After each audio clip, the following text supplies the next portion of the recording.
Futransky, Senior Director of Institutional Advancement at ETHS, member of the class of 1969, welcoming you to another edition of Coming Together. Today we're talking about the job market, about the workplace, about what's changing, about how the pandemic has impacted job seekers and employers. We have three people who work directly with the job market who will introduce themselves, but we have a voice of works with ETHS students looking for places in the job and the job market to find work. We have a member of the human resources team at ETHS who is hiring new staff at ETHS.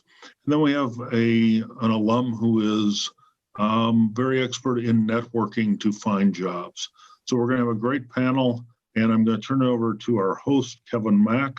Kevin is a member of the class of 95 and was president of both the ETHS Alumni Association and the ETHS Foundation. If there's somebody out there who bleeds orange and blue, it's definitely Kevin Mack. So Kevin, take it away. Thank you, David. And I am really excited and privileged to be here with these wonderful folks who are going to talk to us today about the pandemic job market specifically. And before we get started in some of the kind of questions that we had sketched out and the things that we wanted to talk about over our time together, I just wanted to give each of our amazing panelists a chance to introduce themselves. And I'm just going to go around the horn based on how I see you guys here in the Hollywood squares of my Zoom. So Tana, why don't we start with you, Ms. Tana Francelno, the Career Partnership Manager for Evanston Township High School. Thanks, Kevin. Hi, everyone. My name is Tana Francelno. I am the Career Partnership Manager for the Mayor Employer Advisory Council in partnership with ETHS, the City of Evanston, and the Youth Job Center. It's really great to be here. Thank you. Yeah, it's good to see you again, Tana. I know it's been a while, but always a pleasure to see your face.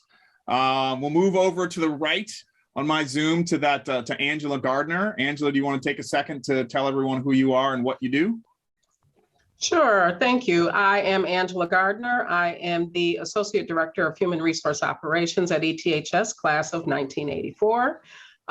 Been in the position for 13 years here, and I do the certified administrator and exempt hiring. Fantastic. Thank you very much for that, Angela. And last but certainly not least, we'll move on to Marty Gilbert. I can see actually you probably already have, you're maybe a little bit more versed in this Zoom than the rest of us are because you've given us a bit of a bio in your Zoom background there, but please go ahead and give us some information on what you do, Marty. This is what happens when you grow up as a marketer. And so much of the job search is about branding. I am a graduate of the class of 1972. I'm also the founder and CEO of the North Shore Executive Networking Group. We happen to be the largest job search organization in the Chicago area and in the Midwest. We've got over 8,500 members, have had in excess of 10 people landing new jobs every week throughout COVID-19. And over 2,500 individuals have moved on to new careers throughout the 11 years that I've founded the group. Fantastic. That sounds like a really impressive resume. And what I really like about this panel most is that everyone here has experience directly relatable to our subject here, but very different perspectives. And I'm looking forward to kind of getting at some of these questions from the perspectives that each of you has and what you do. So we're going to jump right into our first topic of conversation, which I feel like is the umbrella here that will then bring us to some of our more narrow focuses. And that is how each of you feel the workplace has changed since the pandemic started. And so, since what, last year and a half, how you guys seeing the workplace has changed? And I guess we'll go in reverse order this time around. So Marty, why don't you go ahead and kick us off with your opinions on how things are different now than they were pre-pandemic? Sure. Okay. And we're talking about inside the workplace. And I think some of the big things is, of course, so many companies have been hit very hard throughout the pandemic, particularly on the top line. And as a result, to protect the bottom line as best they can, they've become even more cost conscious. And that's why, of course, so many people have been let go from so many companies.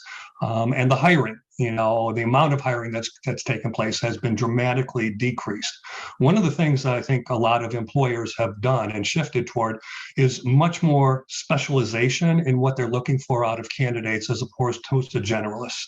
And we see, a lot more hiring taking place, in technology and folks that have very specific skills that are, filling a niche that a company needs to fill. And of course, everybody's pretty much working from home. And I think one of the big changes that we will see as we go forward, of course, the whole accommodation for people that don't want to work in an office anymore. And there's so many, there's been so many articles written about this where folks are willing to take a significant cut in pay for the opportunity to stay as a remote employee. And that's going to be a big change, but it could be very beneficial to a lot of companies, because one of the good things that will come out of COVID-19 actually is a reduction in real estate expense. I myself worked for Motorola, and we employed about 10,000 people just here in the Chicago area at a given point in time. And they are selling off pieces of property now because they don't need to have 10,000 people coming into an office every day. Let a lot of them work from home, save that expense, and take what would have been a huge corporate campus or 10 or 20 floors in a high-rise building and reduce it down to 2 or 3. So you're going to see a lot more flexibility, and we have, and I think companies have finally come to the realization that you can actually trust your employees to be productive working remote. And that's been one of the biggest issues, is empowerment of the employee. And it hasn't been there in both directions, but we're going to see a lot more of that. And it's worked for so many companies. Angela, on that note, with the HR experience that you have, how do you see that changing that human resources perspective of employment, both, I guess, internally and externally, in added difficulties or, these changes that we're seeing? So I would say from the education standpoint, there's not a whole lot of change as far as hiring in the school, because the remote learning opportunities are not there. We still have to educate our young people. So, our hiring is as steady this year as it was the last couple of years. We did find, however, that, with unemployment, that some of the lower paying jobs were a little more difficult to fill, just because, people are opting to stay on unemployment than to come and work. So, but other than that, it's not a whole lot of change as far as the school is concerned. That's interesting. And Tana, what's your perspective on that, and the larger question of what you see as you're working with youth from that perspective, and the change in the job market or the workplace? I guess we'll start there. Yeah, for sure. So like what Marty said, there is a big shift into remote opportunities for sure. But it's an employer's market right now. There's a lot of positions, a lot of opportunities, a lot of entry-level opportunities available. And I think employers are struggling with finding young people and beyond to fill some of those entry-level opportunities, similar to what Angela said. So how do we create a space for young people to explore? So a big charge of my work this year is to really do a lot more career development experiences for students, so that they can start exploring what an entry-level opportunity could look like in Angela for her entry-level positions. And a lot of the employers I'm working with in the community, some of the North Shores, some of the manufacturers, they have hundreds and hundreds of opportunities open.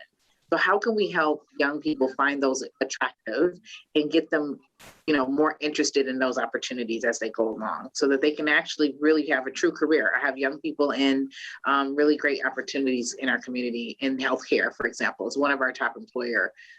So how can we build more pipelines and experiences for them to explore those careers? I'll just add one quick point, Kevin, in terms of once people are in, because you're absolutely right. So many young people are struggling to find their first job. One of the interesting things is for people that have changed jobs during the pandemic. Boy, can you imagine what it's like to change and work for a new company and you never have an opportunity to actually physically meet any of the people that you're working with? And this is going on a lot. I've seen it with one of my own kids. And it can be a challenge for certain individuals, right? You can only Zoom so much. but that human interaction is so important, particularly for young people who are trying to develop an identity and credibility within a company early on. And it can be a bit tough for them. And so you have to get really, a lot of these, particularly younger folks who don't have that reputation yet, have got to create that credibility by getting a little bit more creative. Yeah. Yeah, and actually, I had a follow-up question teed up, but Marty, you kind of, I think it's apt to maybe continue down that thought process. I'm interested to get both Tana and Angela's opinion on the positive effect we just talked about of the ability to work from home, the flexibility, both in being able to kind of mold your job around your life and maybe potentially not even have to live where you work, so you have a little bit more control over your own cost of living, although I think we've all seen that there are some complications that have arisen around that with major companies and compensation and all those things. But what you guys are seeing as the negative effects, to your point, Marty, you talked about the kind of human interaction aspect and that there is a critical part of performance that involves our ability to have face-to-faces or to not have everything be a meeting. I read a really good article about how people are getting meeting burnt out because everything has to be a meeting now, as opposed to the ability to just walk over to, one of your coworkers' desks and have a quick 5-minute chat. Now you've got to schedule a meeting, and people are all of a sudden realizing that their entire day is filled with these full meetings. So I just wonder if you guys could talk a little bit more about what you see as the not so great impacts of this virtual workspace. And I guess, Angela, we'll start with you, because I think I started Marty and then we did Tana the first time. So Angela, now you're first up to bat. So, for me and for others that I speak to in the building, I think, people are, tired of Zoom. You Zoom all day long. As far as working remotely, I find that myself, I was probably more productive because you have less of those walk-ins, stop-ins, those type things. But then for me personally, I miss the interaction with people. As far as even the hiring is concerned, at the onset of the pandemic in March of 2020, we did all of our hiring for the 2021 school year via Zoom, and subsequently did it again for the 21-22 school year, and actually found it to be a lot more productive. We could see more candidates, because there's shorter interviews. The final interviews with our assistant superintendent principal, those are all done via Zoom, and we've gotten some really good hires out of those folks. Tana? Yes. What do you think? So for us, I think it's a blend. We had some remote opportunities for young people, but we also had a lot of in-person opportunities as well, where employers are letting young people come on site and do, of course, with COVID safety in place, and do more hands-on learning and earning and learning while you are in those environments. I will say that the remote environment, like Angela said, was a lot easier as far as onboarding, interviewing, getting the young people to the finish line to get to their opportunities. I definitely feel like that was a more efficient way to onboard and get young people involved kind of quickly, and connecting them to the opportunities kind of quickly. So I kind of like the hybrid model, which is a little bit of remote, not so many Zoom meetings all day, but then also being able to be out into the community and on site, really doing those hands-on experiences are really important for young people trying to figure out what they like to do and what their strengths and weaknesses are. And actually, that's a really good segue into kind of our next subject matter, which is what job seekers should be aware of in looking for a job today. And talking about how you guys were onboarding people in the virtual environment. I think, we've been rehearsing for decades the way to prepare for a job interview, right? Here are the things you should do. Here's how you should share. I mean, I'm sure that there are probably thousands of Zoom videos or YouTube videos just about like how to interview best, right? And to some degree, I'm imagining a lot of that got thrown out the window as people are having to do. I mean, some of it's still relevant, right? But for a job seeker, what do you think that they should be aware of today? And maybe specifically, we can start with what you guys are mentioning, that kind of digital interview process, and how maybe there are things different now about how you might put your best foot forward in that process, as opposed to the more traditional come on into the office and meet with this HR person and meet with this person who's going to be your potential direct supervisor and the like. And I'm just going to open it up to whoever gets their mic off first and wants to say something.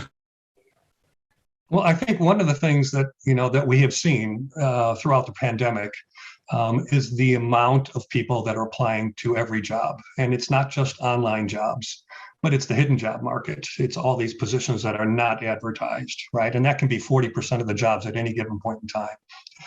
And to me, when you have on average 150 to 200 people responding to every advertised job, the competition has never been any stiffer, which means you have got to really rely on your ability to differentiate yourself as a candidate. Okay. And so my perspective is definitely going to be from the job seekers, point of view. And I tell people that 90% of the job search is marketing. Okay. And it's not just because I'm a marketer, but it's about positioning and packaging and messaging and engaging and networking. These are all traditional marketing tactics. And of course, social media and digital marketing have a huge play here. So it does, Kevin, come back to the basics that a lot of people try to, they just a lot of job seekers gloss over. They don't put enough time in on truly developing a branding statement, a nice paragraph that is their value proposition that says why they should be talking with you and not these other 150 folks.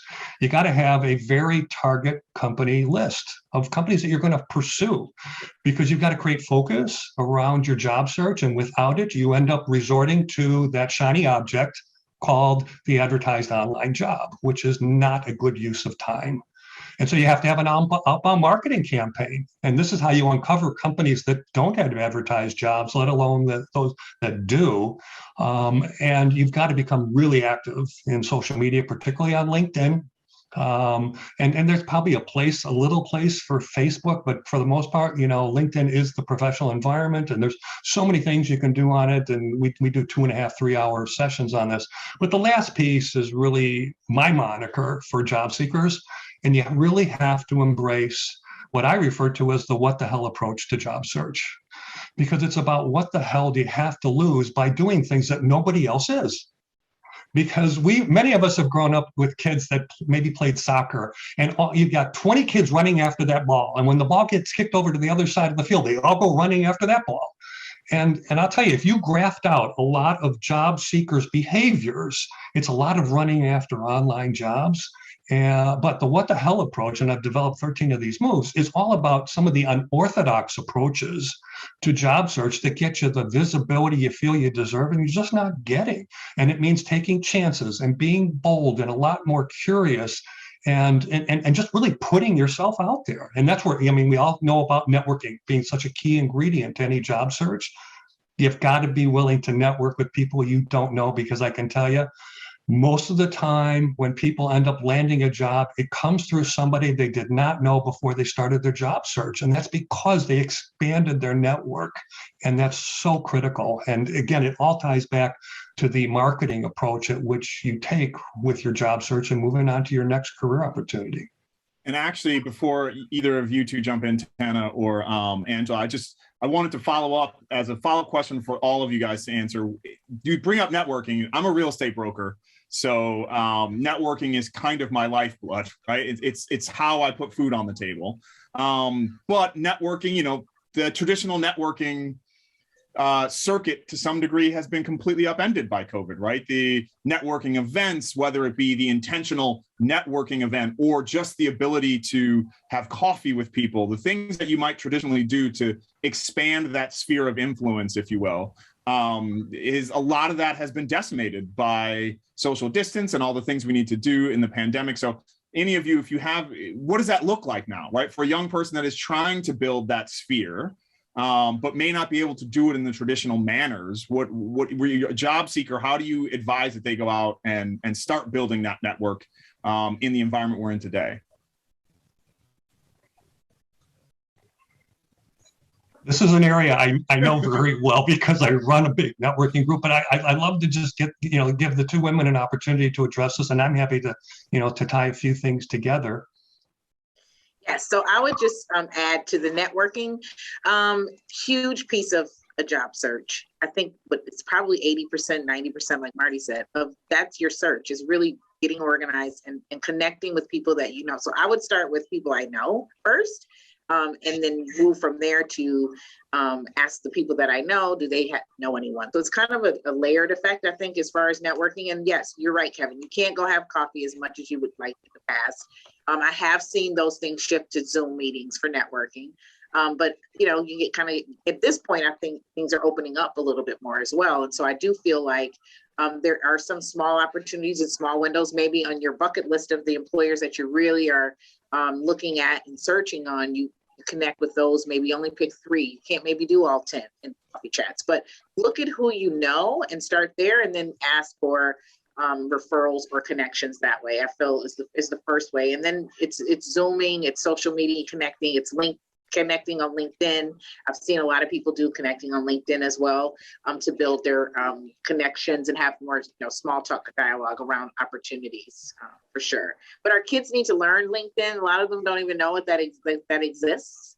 Marty's in a more advanced sector of young adults and to adults, and I think the young kids in high school still are trying to navigate the importance of LinkedIn, and so we're bringing some of that to our work here at the school from the career readiness side. So I would say, the networking is probably what happens with some of our entry-level positions, but when it comes to certified positions, which is like the bulk of our hiring, that's just kind of the reputation of the district. I think, people want to be here.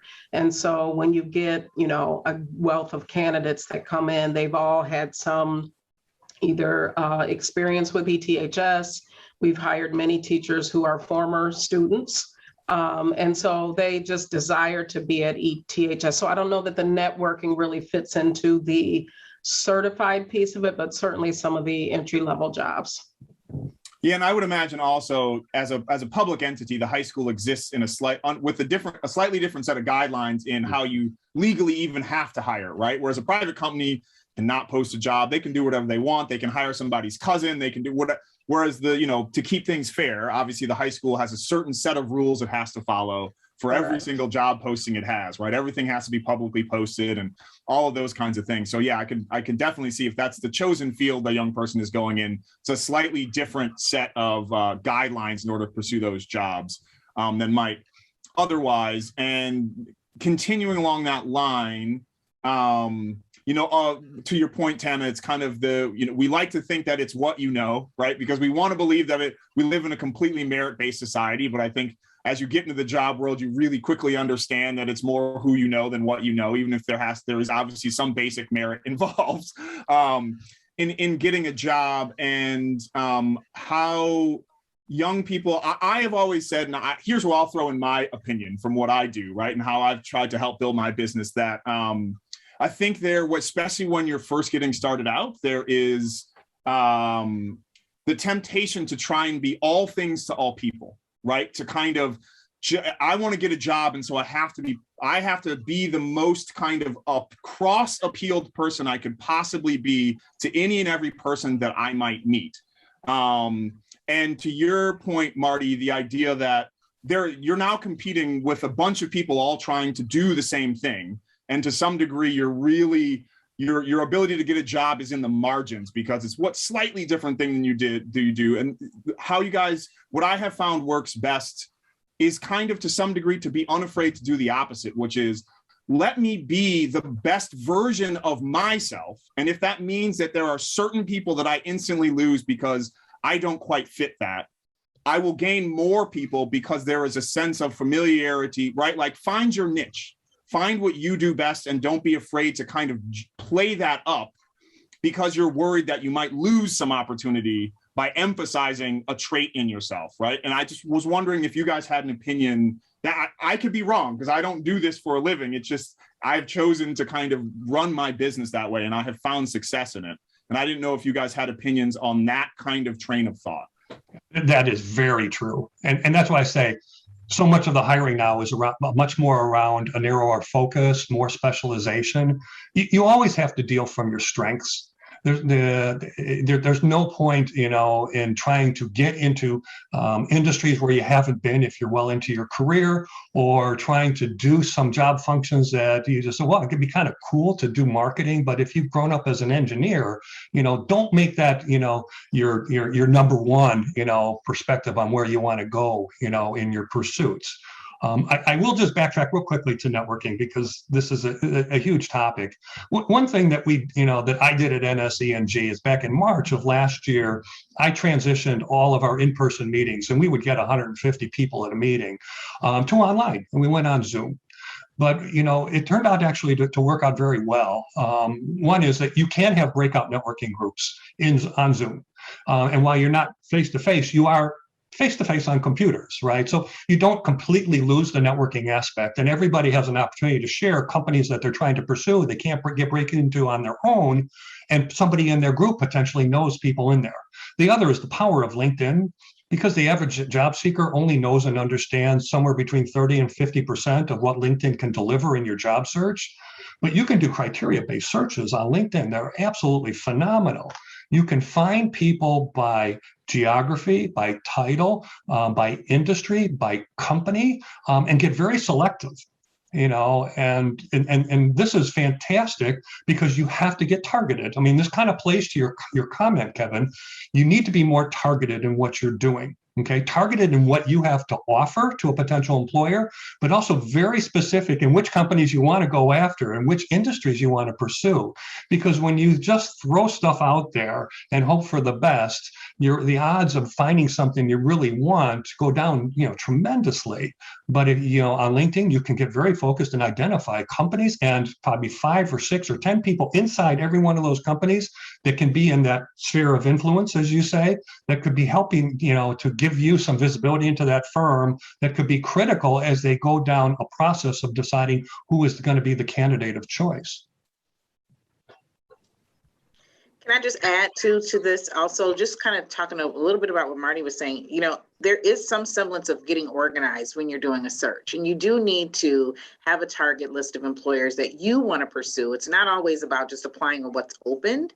I would definitely encourage alum and even our younger audience to really take the time to research and look at the employers that you're interested in working for, because that makes a difference. You feel it, the authenticity, the excitement, it comes out in your interview. And so I would just encourage you to be organized. Looking for a job is a job. So it does take a little time to get your rhythm going with your applications and having your tools together, whether it's your resume, your social media platform, and your cover letters, and all those things. It takes time to organize those things. And when you're ready, you've done your research. I would just encourage you to spend the time organizing up front so that you can have a really fluid search. All right. I think we've gotten a lot out of that subject. And in the interest of time, I think we can, I've got, there are 2 more kind of subjects we have here, and I've got one I want to try and delve into one more before we get done here. So we'll start with the next item here. And you've said, we have nibbled at the edges of this. We've talked about what people should do, job seekers. What are the things you think, especially now in this new pandemic, or in the pandemic, in this new job world, that are specific, absolutely don't do things? What should people not do while they're looking for a job in this current workplace environment? So I'll just share a couple things. One is, if you spend all your time sitting behind your computer answering online ads, it's going to get pretty lonely.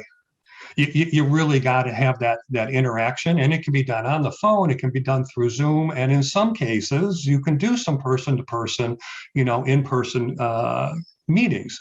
But you can't spend all your time getting really dull and stale behind your computer, and it's difficult to get up every day and feel good about just doing only that.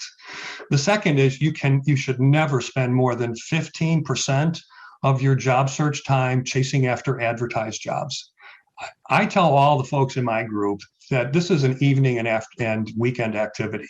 And too many people let it really capture 80 or more % of their activity. And that's all wrong. You got to spend more of your day going after, networking conversations, interviews, researching companies, and then, get your outbound marketing campaign out to make your visibility known inside key people in these firms. And the last thing I'd say is, unless you're looking for an HR or talent recruitment job, do not put all your eggs into that basket. And it's not a bash at people in those organizations. And I don't want anybody to take it the wrong way, but you've got to get to the people that have the decision-making authority, have the budget, and are in the influential group of people that will ultimately decide who's going to get this job offer.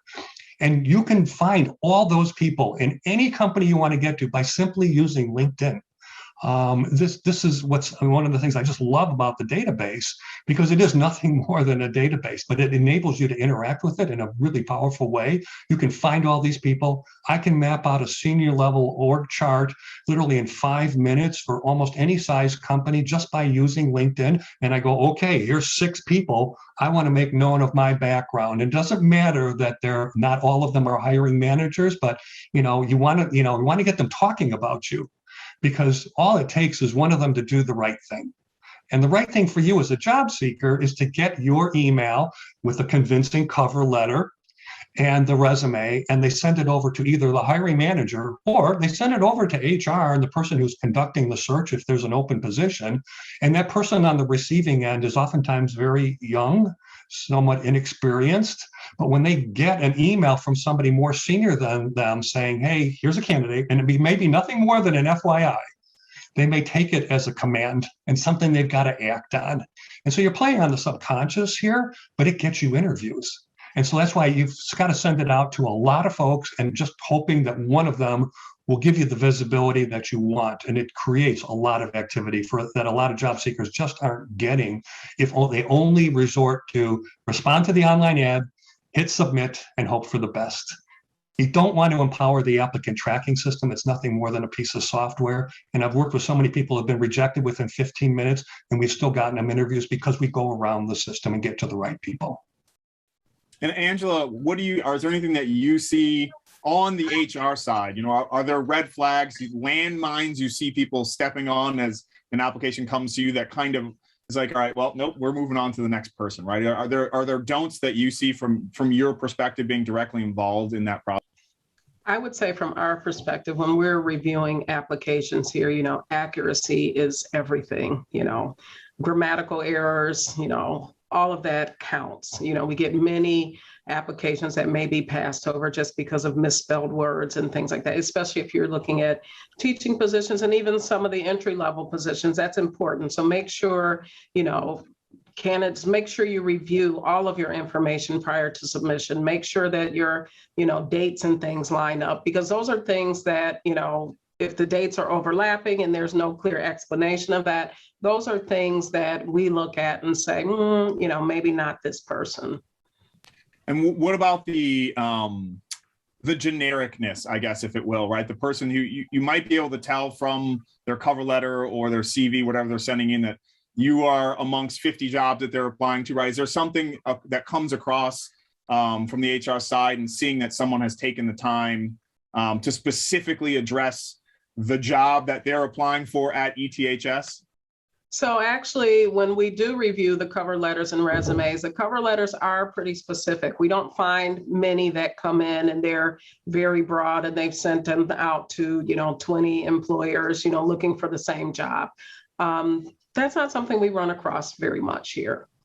Well, that's good. I'm glad to hear that. I guess that's a good thing. Or at least it speaks very highly of ETHS, right? That it does. People want that job bad enough. Maybe they sent the other 49 letters out on generic letterhead, and they made sure that the one they sent to ETHS was. Yeah, we don't find that happening very often. Good. And Tana, what about you? When you're advising the youth that you work with on what not to do, what are some of the pointers that you give them? For our younger generation right now, it's really just showing up prepared, right? And, having your tools, understanding the importance of your tools.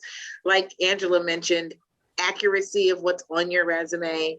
I'd say what not to do is don't go in limited. With a limited availability, I can only work this shift because it's entry level, and they usually have a preset shift for those entry level opportunities. It might be 7 a.m. to 3 p.m., right?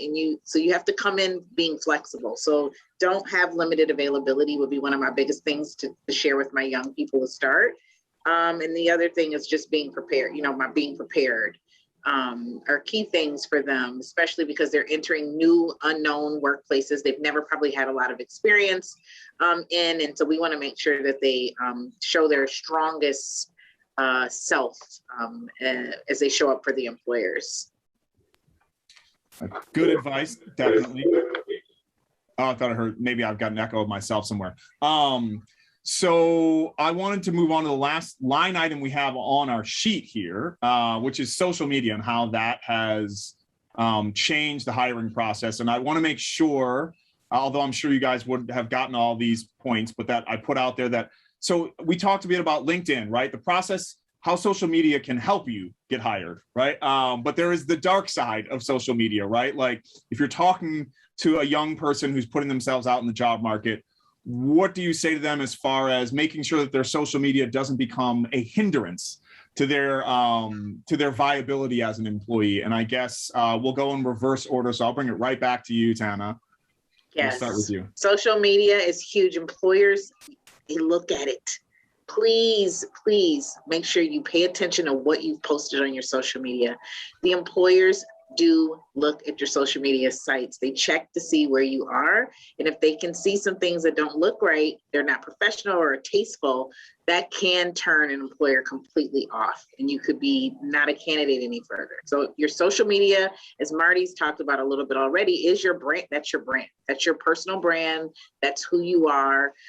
That's who you want the world to see you as. And so I really would, especially if you're a senior going into the adult world here really soon, I would definitely look at cleaning up my social media and definitely putting in LinkedIn as the new platform that you're engaging in for your professional life, the next phase of it. But definitely, they do check. The employers check and they do pay attention to what you put on there. Keep it tasteful, keep it classy, keep it respectful.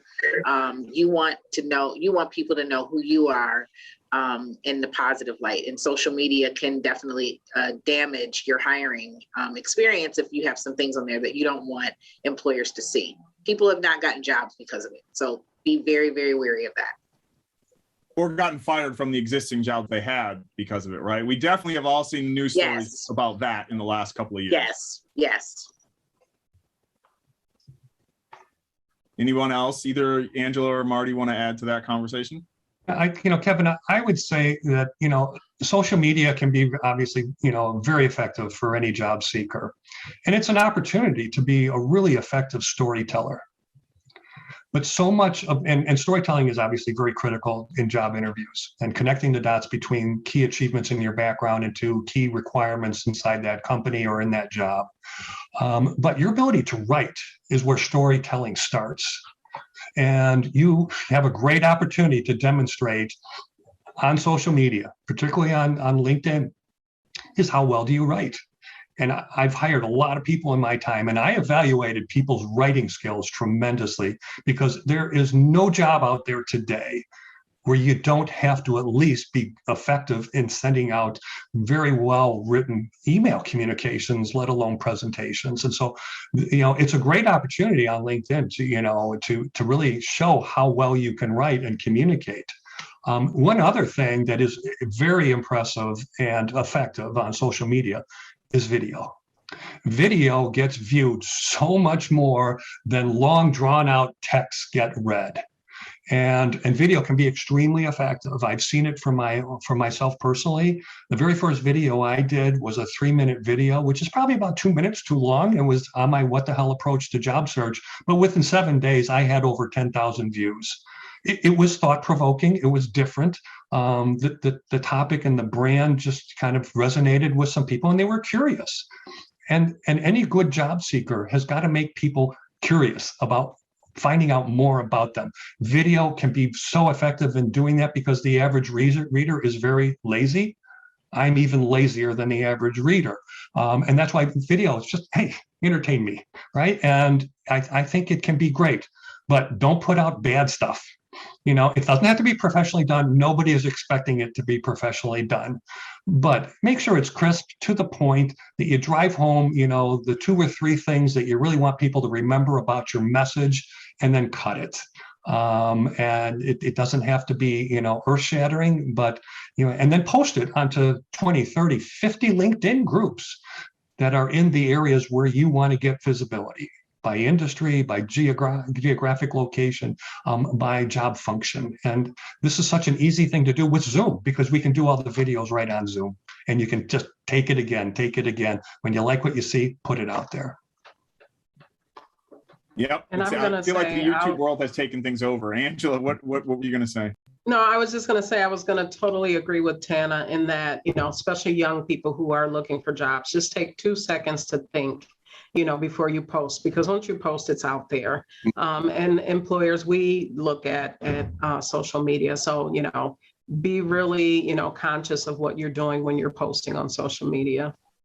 Yeah, and I'll mention, Angela, one site, if you aren't already familiar with it, Grammarly.com, for your folks in particular, any young people, because you mentioned, you know, grammatical mistakes, misspelled words. Well, this is a piece of software you can feed your resume and your cover letter through. It'll capture those kinds of errors and avoid a lot of embarrassment or elimination from your candidacy. Thank you. Great. So one last thing wanted to get to, actually, I got a note here from David, so maybe 2. The gig economy, right, which has been, I feel like that has become the buzzword from a workplace perspective of the pandemic, right? The gig economy and everyone getting into that economy. And I would be interested to get your take on how you define the gig economy. To me, I think we think of gig economy, and the first thing that people think of are jobs like Uber or Postmate or DoorDash, right? Where you are literally kind of just playing a runner to some degree. But I would scale the gig economy out to be anything that essentially you don't have an employment contract, right? You are your own independent contractor creating your own future. And I'd be interested to get your opinions on that, and in what ways you have seen the gig economy create flexibility, and the way that can be good for young, especially young people who are trying to break in. But also, I guess I see the dark side of that being potentially getting trapped into that world of, we would call it in the real estate industry, being a Pop-Tart realtor. I always like to scale it up to call it whack-a-mole, where you are really so now reacting to any little opportunity that comes your way to try and put food on the table. You never really find the time or the bandwidth to scale back and actually create a long-term plan for yourself. And so because I'm imagining it's very tempting, because there's kind of no barrier to entry to get into the gig economy, right? What your guys' advice for young people is as far as navigating that space, and what seems to be an ever-growing economy that may be keeping some of these job openings without enough applicants in more traditional jobs, as people have pivoted to what might feel like short-term gains that are better than they might be able to get in their first year at a traditional job, potentially get kind of stuck in that gig economy world. And I guess, I don't know, Marty, we'll start with you. I started with Tana last time and Angela before that. I will say, for young people, moving right into the gig economy may be a huge mistake. In all honesty, I just feel that young people need to get that, you know, that foundational experience from a well-established company. Now, does it have to be a Fortune 1000 firm? No, but you got to get good training. And if you don't get exposed to that early enough on in your career, you could adopt some pretty bad habits and never get in the mainstream. Now, I am a function of the gig economy. And I always associate the gig economy with people that are more mature in their careers. I started up the North Shore Executive Networking Group 11 years ago when I was in a job search and I landed rather quickly, but I kept it going. And I started it by pulling 5 other people together. I formed this small little networking group, and today we're close to 9,000 people. It became my full-time job. And that to me is what the gig economy is about. I mean, it's people that get into consulting and project work, and you can dabble in a lot of different things and get really creative. But I think for somebody really early in their career, it may not be a very good choice unless you've got some great mentors around you that can help guide you a bit, because you could be faltering a lot and wasting a lot of time. But, I've seen so many people in my group move into starting up their own businesses. And even people in an interview process, I tell them, if you don't think that this job is necessarily going to move forward, because one of the biggest hesitations to companies hiring is their inability to make a decision on a candidate, and they're entitled to decide not to decide. I said, don't be afraid to offer them a try and buy. Offer them, hey, you know what? If we can parcel off some work, that is not getting done, that you don't have the skill set or the resources to do it, I'm happy to work with you on defining it, and I'll take it on as a project. That oftentimes, if you do a good job, it turns into a full-time role. They can't part with you because they were very impressed with your work, but it can turn into a gig economy type of place for you to then take on project work and consulting. And for a lot of people, I've seen it become a very successful career path. Tana, I saw you nodding or looking like you It's were like ready to gig chime in. economy. Thank you, Marty, for that. Yes, don't do it. No, actually, gig economy is great if you have built some skills, like Marty said. So I just was like, yes, thank you for saying that, because it's very true. You have to be self-managed, self-motivated. You have to be able to get up and do it when no one's telling you to do it. So to me, gig economy is for the more experienced, self-managed workers that can get up and do this because they've got that hustle inside. I would definitely think for young people, they need to build those skills first. Get the training, get the skills, work with some employers, identify what your strengths and your areas of improvement should be first. Really understand what it takes to work and hustle like that, because it's not an easy thing to do.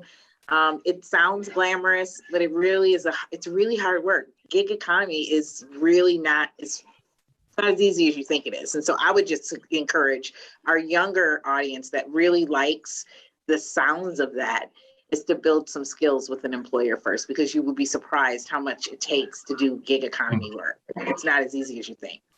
Well, and also I would imagine work history, Matt. I mean, depending on what you're trying to do in the gig economy, it's much easier to be a hireable consultant that can do that lucratively and repetitively if you already have the resume built that says you should hire me to consult, right? As opposed to you kind of trying to have to beg at the bottom line to get someone to bring you on for this one little thing.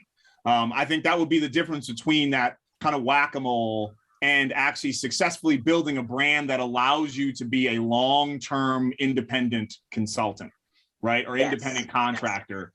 Is that line item resume that you know that you're always going to be able to get that next job and be able to demand the compensation for it that makes it more lucrative than if you were to just kind of plop yourself down at a company as an employee.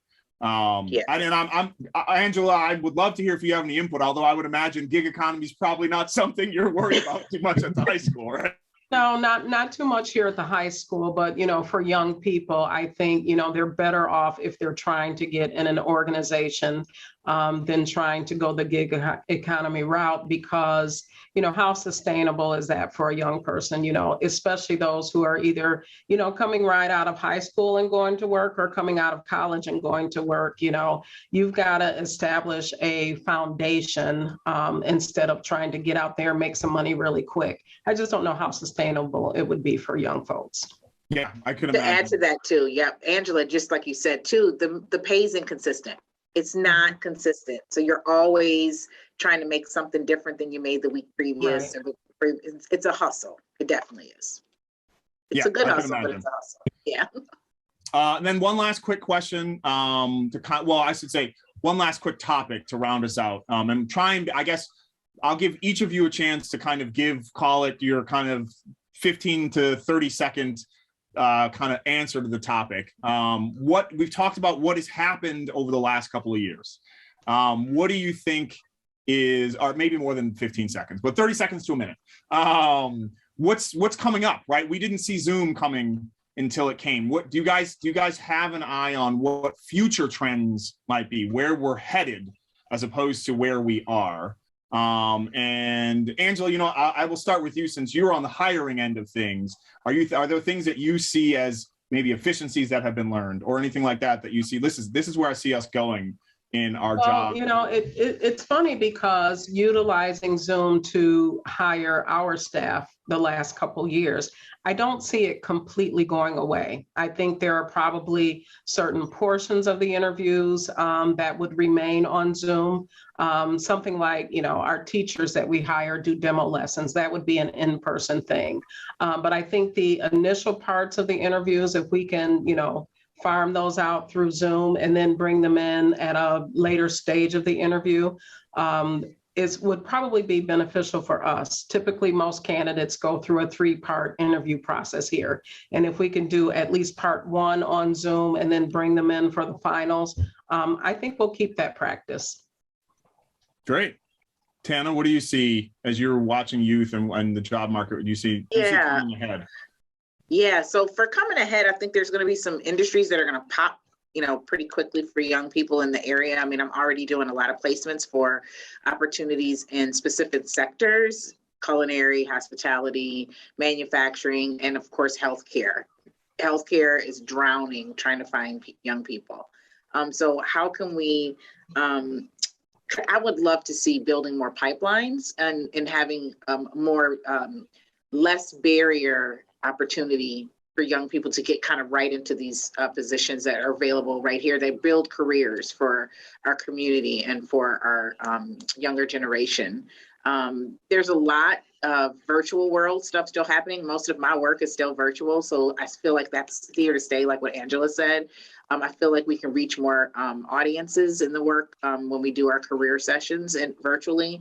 We'll reach more families and parents. So there is something to the virtual world that I do like, but I still think we definitely still want to yearn for that human connection and encourage young people to talk to humans, talk to adults. I think we're still working on better ways to support them that way. As far as employers, I feel like they're scrambling to get people into some of these opportunities. And so the future is to create a seamless pipeline for our young people to be able to get to those opportunities. And at least in my work, that's what it looks like. And Marty, what do you see? Round us out here. I see more and more technology coming into both hiring companies and for job seekers. I just got off a phone call this morning with a company out of India. You know, on LinkedIn, you're limited to, I think, 100 new connections per week. It's an unwritten law, okay? And they shut you down. These guys showed me how they could get me 100 a day using the platform that they've developed that LinkedIn, of course, doesn't know about. And we're going to see more and more of that. Now, on the hiring side, on the company side, one of the challenges that I've seen for many, many years is how long it takes to, you know, get the word out, interview the candidates, make an offer, and make that person productive. In many cases, it's a 9-month process, you know, and it varies by company and by job. But technology, I believe, is going to help compress that to make companies a lot better at getting people productive quicker and not taking so long when we've got tens of millions of people that are great candidates looking for work. Awesome. Thank you guys so much. I learned a few things, and I am over the age of 40, and that's all I'll say, and thought I had a pretty good handle on things. So I hope this will be productive for those who are just getting started. But before we go, and Tana, I'm sorry, you're going to end up getting left by the wayside on this. Can't be an ETHS function without there being a little bit of alumni rapid fire questions about people's time here at ETHS. So I'm going to fire off just 2 or 3 questions, and I want you and Angela and Marty to just give me a little reminiscing, walk down memory lane, short answer. So we'll start off with, of course, since they keep renaming them, but always people had their niche, whether it was, I don't know, north, south, east, or west when you were here, Boltwood, Bacon, Michael, or Beardsley. So what was your favorite wing in the building? And I'll start with you, Angela. I guess I would say Beardsley. Okay. And only because when I started high school here, the freshman wing was in Beardley. All freshmen were housed in one school. Nice. Marty? I grew up in West Hall, which became Boltwood. But my favorite part of the school was actually Beardsley Gym. Going to Evanston Wildcat basketball games was amazing. And I started going when I was in junior high because they just had great teams, the excitement, the enthusiasm. It was a real event, and loved to always be a part of the audience watching these games. Yep, I could see that. And I would have to say, if I get to give two answers like Marty did, I would say Boltwood, because that was actually the freshman sequester when I was here in the 90s. So that was where I got to know that larger community of freshmen outside of my friends. And then I was a swimmer, so I had a love-hate relationship with the swimming pool, because I would spend more time almost than I think I did in school there. You eat breakfast there. I mean, you're just there all day long because you're there at 6 a.m. and you go after school and you're there till 5:30 at night. So those were what I would say. And then last question, obviously, you mentioned the wing, but I think also people had their favorite cafeteria. Did you guys have your favorite cafeteria, your go-to cafeteria when you were here at the high school, or did you spread the love around and try a new cafeteria every day? I don't think I had a favorite. I think I kind of spread the love. And when I could eat outside, I did, because at that time, sometimes we could just sit on the front steps out front and eat there. And sometimes I would do that. Yeah, they opened up it was the module system when I was going to school there, and all of a sudden we all had free periods during the course of the day. So you're right, Angela. We could actually leave school to go down the street and get something in one of the hot dog or hamburger places, and then come back. But I spent most of my time eating in the West Hall cafeteria. There we go. And I would say, I think you guys set the stage, and then we ruined it, because when I started at the high school, it was an open campus. And then by the time I left the high school, they had closed the campus down. So I think we were the ones that ruined the experiment for all of the classes that came behind us. So I would say probably Beardsley cafeteria, because at the time it was just below the student center. So you could get your food down the cafeteria and then go hang out in the lounge upstairs in the student center. So it was mostly just laziness. It's not like I thought Beardsley was a better cafeteria. It was just closer to where the couch that I wanted to sit on for lunch. Well, I just want to say thank you to all three of you. You bring such really great perspectives, and I really hope that there are a lot of people out there listening, especially young folks, both in high school and recently out, our alumni who are maybe in college or in career training or trade training, that are now trying to navigate this new landscape. I think there are plenty of things that they could take and incorporate into their search to find Wildcat success as they move into the professional world. So appreciate you all being here, and I'm looking forward to the next one of these that gets done. Again, I'm nothing but amazed at the depth of knowledge of our alumni and our friends. And I thought this was a really interesting session on what the job market and workplace is looking at like, and how it's changed over the last couple of years and how it's about to change. I can't thank Tana, Angela, Marty, and Kevin enough for giving us their time to get together and work through this and help us get a better understanding. We hope this will help some alums. We also hope that it will be useful for some of our students at ETHS as they look to go out into the marketplace. Next month is going to be a little bit bittersweet for us. We have a coming together session planned, and it's going to be with our superintendent, Dr. Eric Witherspoon. Dr. Witherspoon, who is in his 16th year at ETHS, has announced that he is retiring at the end of the school year in June. He is going to sit down, and he and I are going to talk about some of the accomplishments over the last 16 years, and hope we can give you some insight into changes that have happened at ETHS that makes it always a great day to be a Wildcat. Thank you for being with us, and we'll see you next month.